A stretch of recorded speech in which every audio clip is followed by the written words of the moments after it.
swaying on the waves by the dock. Let's. We are done here. The skiff rocks gently under your weight as you get in.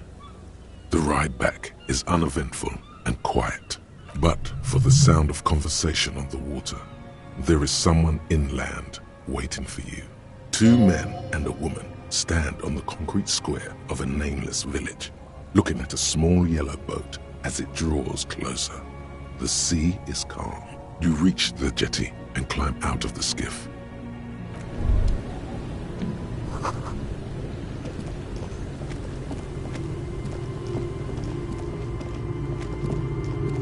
Look what the tide brought him.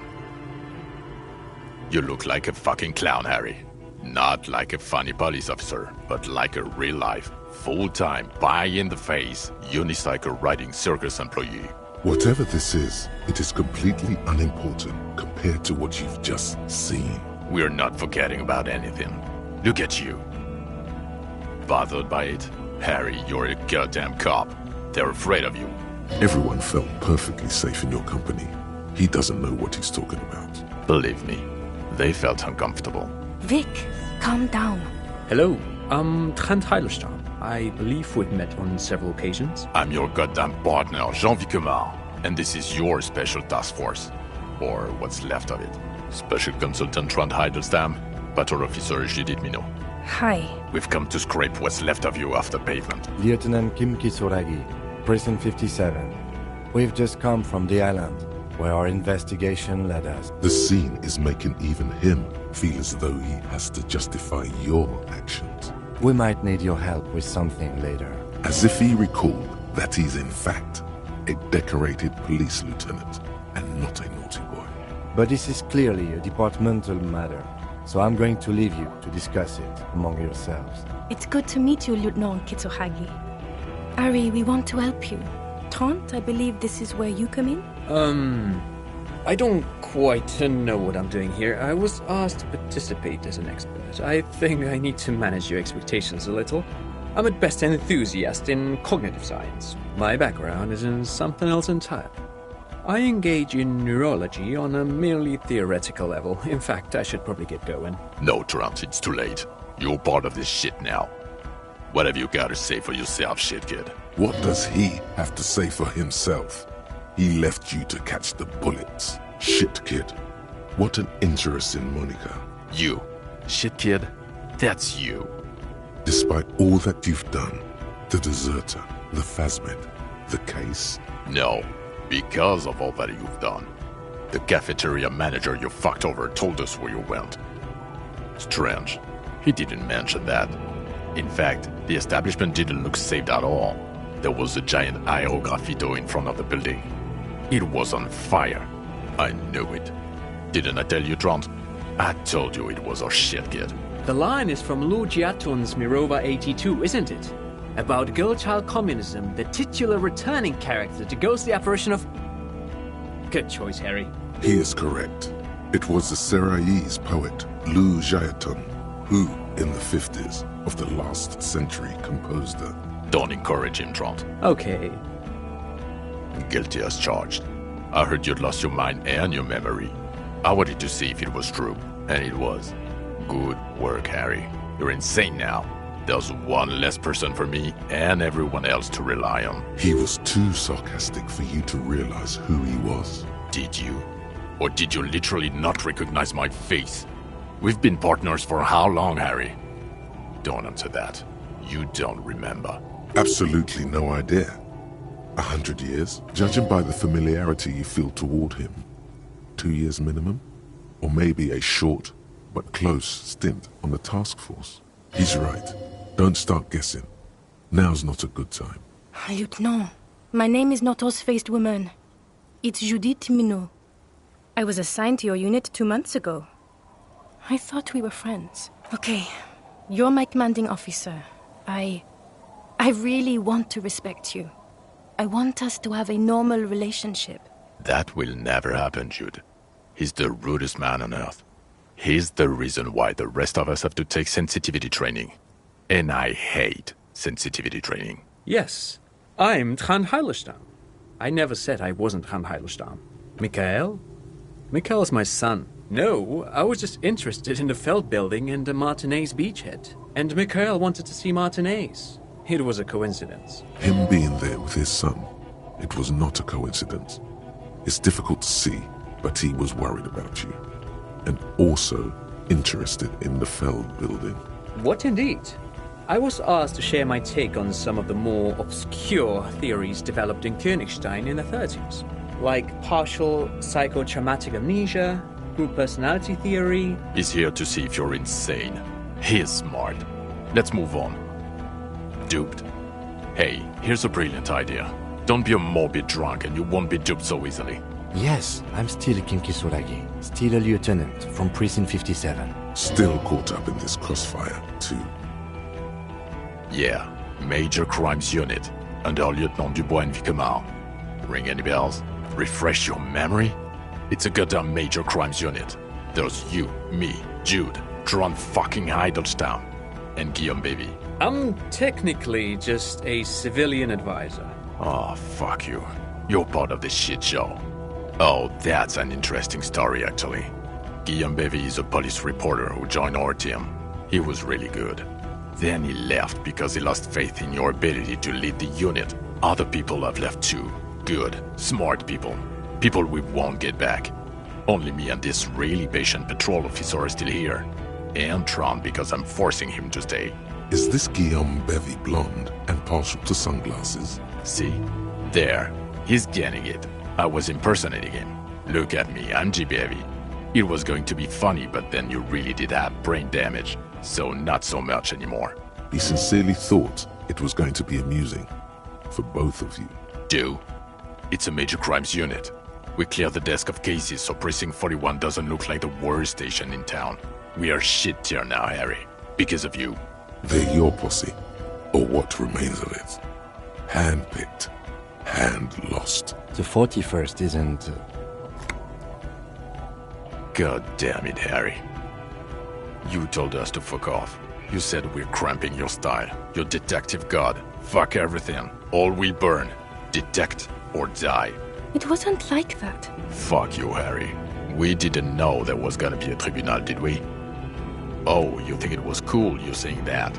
Aesthetic somehow? You were crying when we got here. Breaking things. You said we were going into the abyss. None of us wanted to see the abyss. So we fucked off. Like you told us to. The bells aren't ringing because you have brain damage. Trant, this is where you come in. How bad is it? Well, he doesn't have visible tremors, he talks without slurring, he can drive a boat, he's standing, reasoning. All good signs, but complete retrograde amnesia, episodic and semantic. Meaning, you forgot both who you are and the definitions of money, Isola, hell, and so on. As displayed in the station call, our interactions with him, and I don't want to be a snitch, but also mine with him before when Harry did not seem to know who I was. It's all very interesting. Interesting? Yes, interesting. I have my theories, but I would like to hear Harry's thoughts first. Harry, what do you think happened to you? Neurologically, psychologically, and why not socioeconomically? Not when you phrase it like that, but I don't think critical theory... I know everyone thinks this is far-fetched pink academia, but still, I don't think it should be off the table here. What? He lost his memory because of capitalism? No, not like that. I'm not talking Vrede for school here. But Harry, I asked you, what do you think happened? Psychotraumatic amnesia, Trant? I can go for that. Shit kid is a broken man. Always has been. Who isn't? I know I am. But you know what? I keep my shit together. Also, I know a person can't wipe their own mind, however traumatic it gets. That doesn't happen. You're lying. Or insane. Or both. But Detective Vigmer, he has blanked out before. Yes, a couple of times. After some of the more serious benders. One was after the two drunks case. The other when we looked into that mural. So you don't remember not remembering. Beautiful. Interesting. So at first he dipped his toes into it, prepared. That's where he would have gotten the idea, yes. Practice. And then he used alcohol to get there, so to speak. What do you mean? Well, here's my theory. What if this is an absolutely normal reaction to the world we're living in? What if this is not a significant anomaly at all? Something to be explained, approached as a defect? Look at the sensory input here. Look at the ruins, the neon. Listen to the radio, the multitudes, the people. Live here for 40 years. As a police detective, he's like a magnetic reader on the world tape, to borrow a known metaphor. Harry's been pushed flat against it. Total input. Hardwired to the free market. He just needed for it to end. Okay, Trent, thank you. That's absolutely meaningless. I'm glad we brought you. Will he or will he not be able to work in the major crimes unit? Is he a cretin now? I want to know that. He's not a cretin, and he is able to do work. If not in his previous leadership role, then as a line detective. Agreed, Harry. Just don't expect us to get you a disability pension. Cops who actually gave a shit are waiting in line. You're not gonna hog their seat. Now nothing. Now we're just going to stand here. Yeah. Just stand there. It's cool. No. Now we discuss that. What the fuck did you do to a motor carriage? Why is it there, Harry? Yes, in the ocean, under the sea. Our work vehicle, with fish and clams and other sea shit. Ha ha ha. Ho ho ho. Tequila sunset. Not sunrise because you're almost dead. So funny, Harry. Thank you for fucking me. Thank you for destroying 45,000 real of police property that's coming out of my payslip. You know that, right? You're gonna get fired. And I'm gonna pay till I die. It doesn't matter. Your badge, Harry. Show me your badge. The thing that tells people you're a police officer. In a rush to demonstrate your badge, your eager fingers can't sustain a grip on the smooth plastic, and the badge slips out of your hand.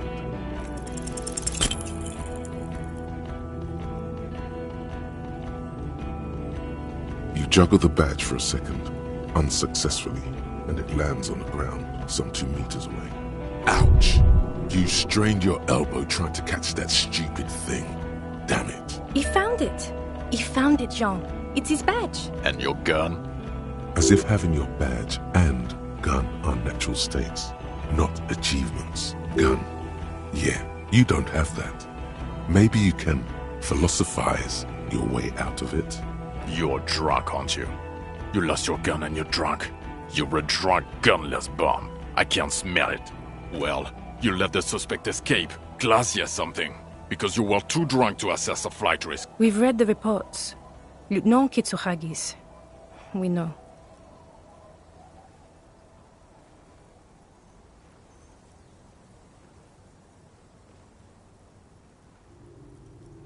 Oh, well.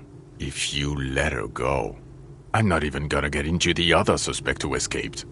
Another act of mercy? Or the fact that you're Everclear's little peony now, doing I don't know what for him.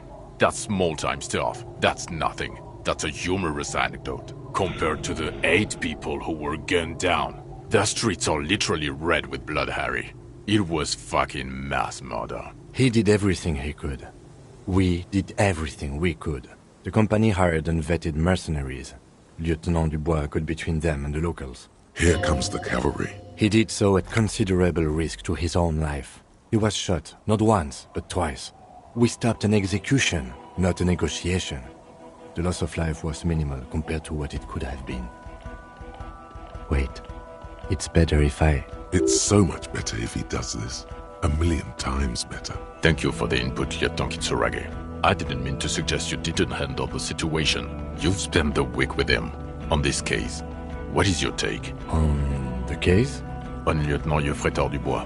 Well, the drinking, the lost gun, also losing his badge, that's all true. And he's been drinking on the job. The man sighs deeply. Then there's the apocalypse thing. At first I thought it was a joke, but it's not. He actually thinks the world is about to end. In a bloodletting or gloaming. We're about to become vapor, even. It's worrying, especially considering his political views. Detective Dubois is, as you may know, a Mazovian socio-economist. He's even gotten involved in a highly theoretical underground reading group, which, again, for a police officer, is unusual. You should yell something. The RCM consists of policemen of the state that is, so a little discrepancy there. And then there's the motor carriage in the sea, and the drugs, of course. Amphetamine, mostly. But despite all this, he is a great detective. One of the best I have seen, in fact. He can talk human beings into telling him everything. And he doesn't stop. In all the time I've spent with him, he has not once stopped pursuing leads, however far-fetched and tangential. He is tireless, madly driven. Well, except that one time when he stopped to sing karaoke, which by the way was a valiant effort. He really sang his heart out. Yeah, it was what it was. Other than that one time, he has tirelessly worked on the case, and he solved it. We have a confession, a murder weapon, and the perpetrator, locked on the island right now, awaiting transportation. He apprehended a revolutionary brigade who stayed hidden for 50 years, ever since the revolution, who's probably committed other murders over those years. Oh, and he also discovered a new species. A new species? A colossal stick insect. It was on the island, camouflaged as the reeds. It unfolded from the reeds. I think we may be dealing with the Insulindian phasmid. He takes out the photo of the phasmid and shows it to the officers across the yard. The wind blows, flapping the glossy rectangle in his hand. You hear gasps beneath the howling of the wind. As you can see, it's about 3 meters tall. In fact, we think it may be the largest land invertebrate ever discovered. Fucking hell. Is this somehow connected to the case? Detective? The old man was not aware of the phasmid's presence. Exhibiting a strange, atypical dementia, he fell into a stupor after its appearance. He became near catatonic. So it is connected. I must say, this is absolutely extraordinary. I don't even have words for it. Yes, it really does make it hard to fire the drunk. This is a very, very sad man who has just seen something that's made him forget his sadness. Now you make your case. Now is the time. Now or never. Lilianovich. A revolutionary matronym. The custom started in Grad, where they have patronyms. Krasovich, Lasovich, etc. The revolutionaries saw this as a chauvinist atavism, so they used matronyms, derived from the mother's name instead. This man's mother was Lilian. His Lilian's son, Lilianovich. The custom was overturned after the revolution failed, but not before it made it to Revachol. So, it is what a soldier of the ICM would be called. Thank you, Trant. Thank you for that piece of cultural theory. You said you have a motive? Of course, excuse me, I just thought it was noteworthy. He wasn't quite sure about the straggler before he heard this detail. It must have convinced him. And it worked? He got a war going? Yes, until we stopped it. He saw the mercenary as an ennemi combattant. There's plenty for prosecution to pick from, as far as motive is concerned. Also, we have a sniper's nest with full view of the room in which the mercenary died, right on the island, and 2 officers on the scene that Mr. Dross confessed to. It's a clean win. Oh, it's way more than that. Way more. Perfect folding mechanism. Get over yourself, Harry. I can still smell the booze on the wind. God damn it. It is bad. Even you can smell it. Chin up. Keep focusing on the positives here. This is a conversation for when we are no longer out in the open, in Martinez, where Everard and Edgar Clare have ears everywhere. Understood, of course. But a case against Everard would be big. I would prefer not to partake in anything union-related, for political neutrality. This has to be good stuff for him to backpedal out of it at first mention. Yes. Fallen through a gap in a boardwalk. Drunk. The body was transported to Precinct 41, our morgue. I had Tilbrook and Mullins take care of funeral arrangements and family stuff. You're not the only cop in the world, Harry. This all comes back to us. Still, good work with the missing person, Detective. It's still a point for you. No denying it. I don't know what a doomed commercial area is. I'm 100% sure it didn't turn out to be that. You know, cut diameter and troponetic 2mm hole shit. This isn't Paradox B. We're a police force. Paradox B is a fringe science magazine published in Grad. Its mission is to explain theories like telekinesis and intra-isolary power before they get out of hand. It doesn't look like the lieutenant wishes you to push this angle further. Cut it out is indeed what he is thinking. Who's Kuuno? You don't want to know. You're right, Lieutenant. I don't. You snorted the drugs, I know you did. It's alright. I'm in. At this point, anything is but the drink. Female? What makes you think so? You had to see it. It had the subdued colors of a female. And the nesting behavior too, I think. Incredible. Were there eggs in the nest? Not as far as I could see. There were other things there. It's interesting time. Forget about the rest. Actually, you know, this would indicate it was a male. This is far from anything in my field, but I think such nests are called bowers. They are for attracting mates. Bowers are built by males of the species who can't afford colorful mating displays physically. This one was plain colored. Must be robust if it can move a helmet with its limbs. As in cloning itself? What makes you think so?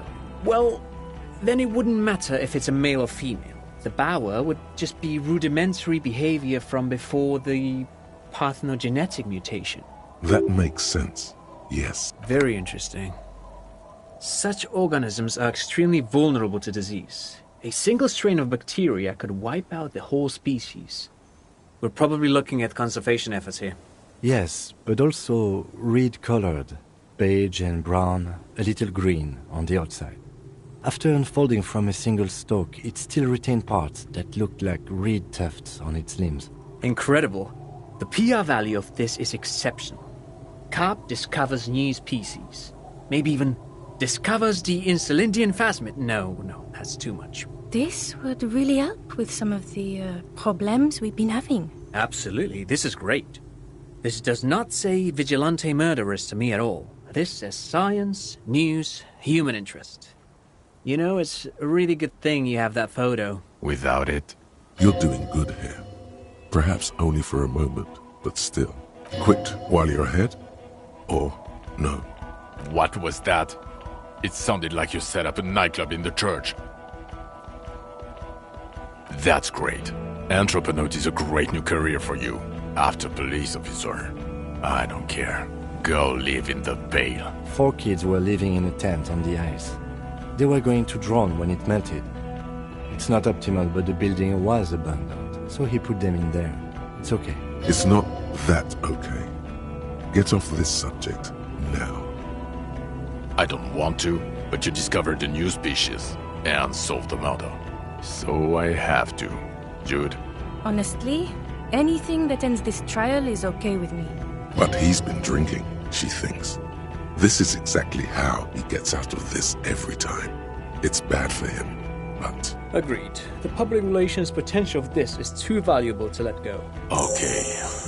We have vehicles in the square, and the perpetrator needs to be taken into custody. Let's go. Now you will finally get to know who you are.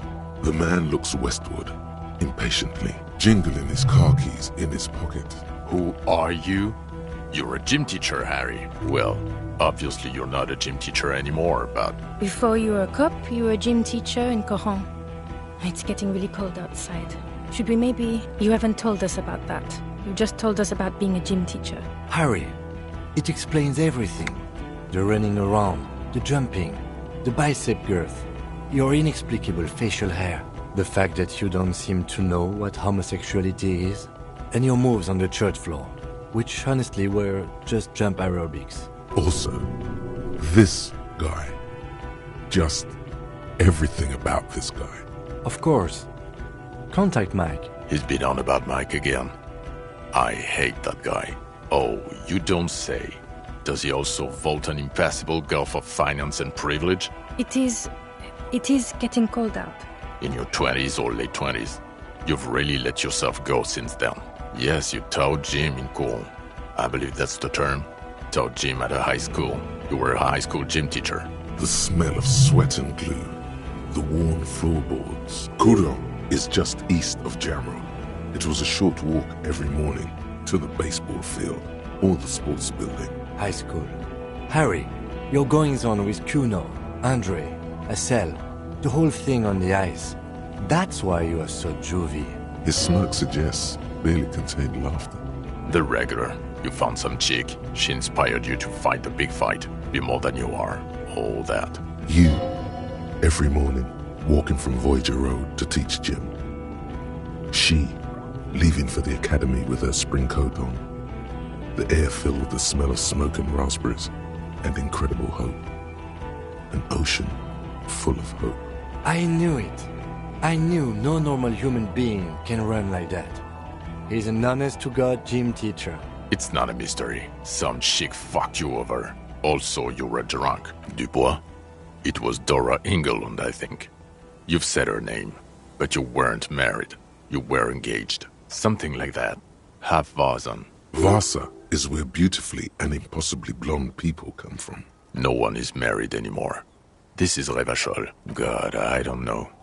6 years ago, she was way before my time. 6 years and you haven't gotten over it. What the hell is wrong with you? Yeah. Or 7. You're not doing too good there. It's an old man thing. 2 old years equals 1 normal year. That and Dora Engelund really tore you a new one. A big one. Incredibly bangable. He is very passionate about this. Okay, you're right. She was extremely fuckable, Harry. Gorgeous. A gorgeous bourgeois woman. Wayfish. Like a Welkin, basically. Snow Welkin. Blonde Welkin. Heartbreak Welkin. I've only seen a picture, but it's obvious you formed a real spiritual connection with how pretty she was. One you never recuperated from. Look, the sun is going down. It's time to go home. I think she taught in the Académie des Arts, east of the river. Way east. Hard to say which came first, the middle-class chick or the drink. Egg and the chicken kind of thing. My point is, you need to see a psychiatrist about this shit. Not a psychologist. Several degrees harder. Is there something harder than a psychiatrist? A forensic psychiatrist? Go talk to that. In other words, he's heard enough about this. No. You're too unstable to work for a mob boss. You're suicidal, Harry. No mob boss would take you. I assure you, I wouldn't consult for a corrupt unit. He would immediately backpedal out of it. I told you it's not that bad. Us? We're the bloody murder station, haven't you heard? We're the bad guys. No one likes us. That's not true. Jamrock is too big for one precinct. You're just understaffed.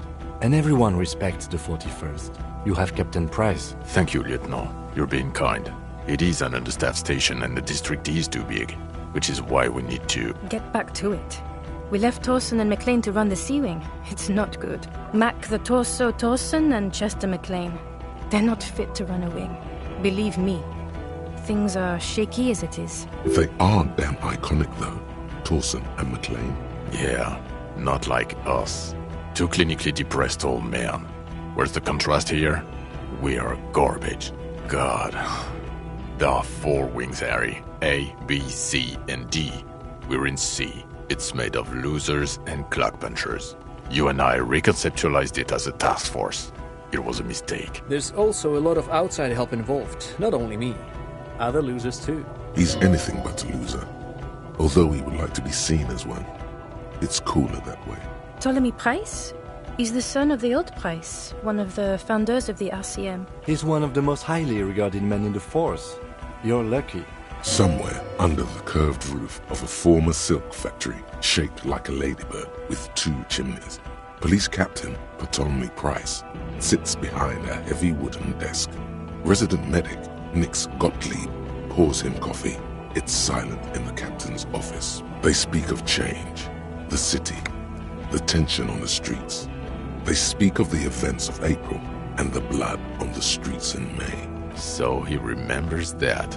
Yes, there may have been a raid on some churches. It wasn't good press. Shooting up churches never is. I was out of town, to be clear. Our enemies were hiding in a church. to the best of our information. That's it. I'm not talking about this anymore. Your security clearance is shit tier right now. You have to wait for it to go up. He means it. The RCM and its enemies will not be discussed on this coast. Okay. It's not the bloody murder station. It's an old converted silk mill with green desk lamps and a coffee corner. A lot of good people work there. Hard. Every day. Jamrock is the largest ghetto in Rivershoal. Faubourg, technically, but it's divided into 11 districts. Jamrock only has us. The press will blow over. Jamrock is lucky to have you, and it's often considered to be the greatest of the districts. You're lucky to have it. Thank you again, Lieutenant. Who is Lena? Well, good luck finding her once we get back. She and her husband were conducting the search for the phasmid. It's their discovery, in part. I'm sure we'll find them. They should know as soon as possible. It would do you good to deliver some positive news for a change. She is going to be over the moon. Well, first I will go back to my station and write the most detailed report anyone has ever seen. It will have to be good to cover all these. Then I will have a serious talk with my captain. Detective, we just stopped a small-scale war. Something is happening to Revachol. I don't know what yet, but it's going to be a hard spring for the RCM. We need to get ready, infiltrate, investigate. Talk to Captain Price? I'd rather not ruffle the feathers of two captains with my doom-mongering. Work with Price? I'm flattered, but I don't know if I... Would fit in. And crazy enough. Can take the stress. He doesn't know how to finish the sentence. This truly came as a surprise to him. Not a bad one, but he's at a loss. Flattered? You're Lieutenant Kitsuragi. We would be flattered if you even considered. I would have to tie things up in GRIH first. But, I mean, whatever is coming, Jamrock will be more central to it than the harbor. And we also have a huge caseload, Lieutenant. Piles that we need to get back to. Mountains, even. I do like the sound of that. He's really considering it. Good. Fuck it, let's go. Tron brought his motor carriage. It's a 20-minute drive to Jamrock. Under the evening sky, the great district turns on its lights. A chessboard of wooden houses, 80,000 living souls inside. Fire traps as far as the eye can see, from Main Street to Precinct 41 atop the motorway, to Boogie Street forking into the dark horizon. You close your eyes and hear the dogs bark. A lone woman sits by a factory window, dreaming of meteorite strikes. On Rue de Saint-Jérôme, a square bullet slides into a square-shaped chamber. In Old South, a man without eyelids smiles. Spring has come. It's time. Torsen? Yes. McLean? Yes. Heidelstein? No. Vicmere? Yes. Dubois? Of course. Really? Nix Gottlieb looks up from the list. I hear he's unstable. You say that like it's a bad thing. Captain Ptolemy Price gestures with a ballpoint pen. It's dim in his office, and the curtains are drawn. Harry's our man. He'll pull through. When he does, he'll side with the people. Understood. Gottlieb returns to the list. Minnow? Of course. Wonderful. Then can we please just go back to Jamrock now?